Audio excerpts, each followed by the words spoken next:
అందరికీ నమస్కారం అండి. కార్తీక సోమవారం సందర్భంగా మా ఊర్లో సర్వరాజ్ సాగర్ దగ్గర ఉన్న పుట్టకు పూజలు చేయడం, అలాగే కొన్ని ప్రోగ్రామ్స్ కూడా కండక్ట్ చేశారండి.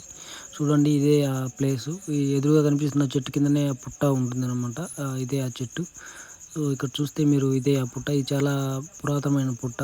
వాటర్ రావడం వల్ల ఇది చాలా చిన్నగా అయిపోయింది. ఇప్పుడు కొంచెమే ఉందన్నమాట. సో దానివల్ల దీని పక్కనే ఒక మందిరం కట్టి ఇక్కడ లోపల పటాలు పెట్టి ఇక్కడ పూజలు చేస్తున్నారనమాట. కార్తీక సోమవారం కదా, అందరూ దీపాలు పెట్టేశారు చూడండి.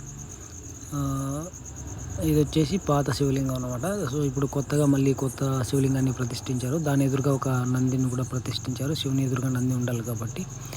ఇప్పుడు మనం శివుణ్ణి చూద్దాం. కొత్త శివలింగం, కొత్తగా ప్రతిష్ఠించిన శివలింగం. దీని వెనుక పక్క ఇంకొక చిన్న గుడి ఉందనమాట. రాతి బడలతో కట్టిన గుడి ఇదే. ఇక్కడే టెంకాయలు కొట్టడము, పూజలు చేయడం చేస్తారు. ఇక్కడ శివుని పటాలు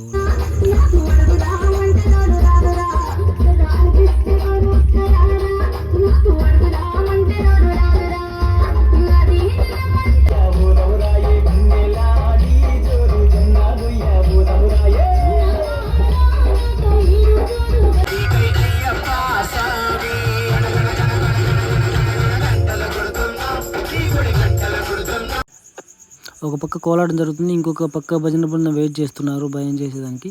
ఇక్కడ నుండి మా పాప గవ్వలు ఏరుకుంటా ఆడుకుంటా ఉంది ఇక్కడ ఈ ప్లేస్లో. మా పాప చూడండి అందరికీ హాయ్ చెప్తా ఉంది. సాక్షికారెడ్డి. ఇక్కడే కోలాటం జరుగుతూ ఉందన్నమాట. సో దీని పక్కన వచ్చేసి భోజనాలు మధ్యాహ్నానికి ప్రిపేర్ చేస్తున్నారు. ఈ సేమియాన కింద, సెకండ్ సేమియాన కింద. ఇక్కడ చూడండి వాటర్ ట్యాంకులు అన్నీ పెట్టారు. ట్రాక్టర్లు అన్నీ చాలా వచ్చాయి. చాలామంది క్రౌడ్ వచ్చారు ఇది చూడడానికి. అన్నదానం స్టార్ట్ చేశారు. అందరూ క్యూలో ఉన్నారనమాట. మా ఫేవరెట్ పాయసం, శనగబెల్ల పాయసము. సో అన్నదానం ఇక్కడే మొత్తం వండింది అంతా ఇక్కడే అనమాట. వాటర్ చూడండి, అంత వాటర్ అంతా పడిపోయింది. చేతులు కడుక్కుని అంతా ఇదంతా వాటర్ వచ్చేసింది. ఇక్కడ నేచర్ కూడా చాలా బాగుంటుందండి. ఊరు బయట కదా, కొండల్లో, అందుకని చూడండి గ్రీనరీ ఎంత బాగుందో. భోజనాల కోసం చూడండి అంత క్రౌడ్ ఎంతగా ఉన్నారో, అంత క్యూలో వెయిట్ చేస్తూ ఉన్నారు. ఇక్కడ కోలాటం వేసే వాళ్ళు కూడా స్టాప్ చేసి వాళ్ళు కూడా భోజనాలకు వెళ్ళండి. ఇక్కడ ఎవరు లేరు ఇక్కడ ఈ షమియాన కింద.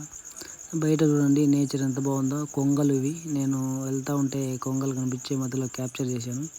ఇది జూమ్ చేసి తీసిన ఇదండి పక్షులు, కొంగలు.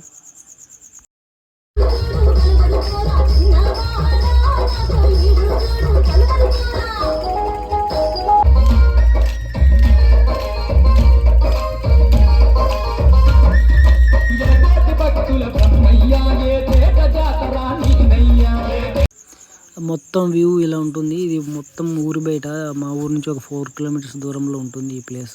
సర్వరాజ్ సాగర్ అనేది ఉంటుంది. దాని పక్కనే ఈ ప్లేస్ అనేది ఉందన్నమాట. చూడండి ఇది వాటర్ అనమాట. సాగర్లోంచి వచ్చిన వాటర్ కొంచెం ఇక్కడ ఒక కట్ట కట్టారు. ఇక్కడ దేవుని దగ్గరికి వాటర్ రాకోకుండా. Thanks for watching.